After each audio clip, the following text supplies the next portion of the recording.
So we're going to prepare our surface here. The wood is nice and smooth, so we don't have to do anything to that. But we do want to cut away the old mesh. You can see there's a lot of paint on that. And we want to allow maximum airflow for your new vents. So this is a really thin mesh. I might be able to just get it with my knife. In fact, I could practically tear it out with my hands. It's so old. If any of this feels a little out of your reach, you can always call us at shearmanbuilders.com. That's SHEARMAN builders.com. But I'm going to show you how you can do it yourself without having to do any special framing.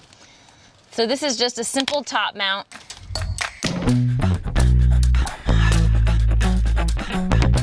Okay, now that I've got all my old mesh out of there, I'm ready to put in my new mesh. Now, whenever you're dealing with metal, you want to be wearing gloves. It can get very sharp and cut your hands. So you see what I'm doing here. I wouldn't do this with bare hands. And now we'll go ahead and take these hexagon head sheet metal screws. These have a self-tapping tip, which makes it nice and easy. You don't have to pre-drill your holes.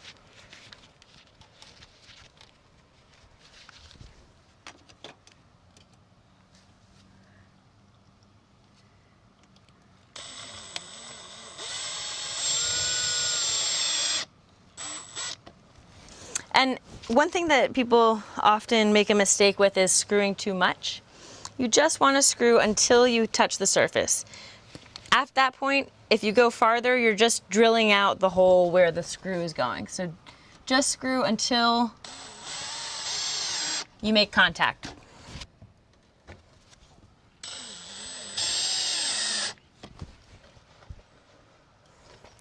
Do a few more here. All right, last one. And there you have it. If you need help with installation, if it's a little bit over your head or you want things to be a little bit more manicured, reach out to us at our website, shearmanbuilders.com, and check out wildfiredefensemesh.com for more ideas of how you can protect your home from wildfire.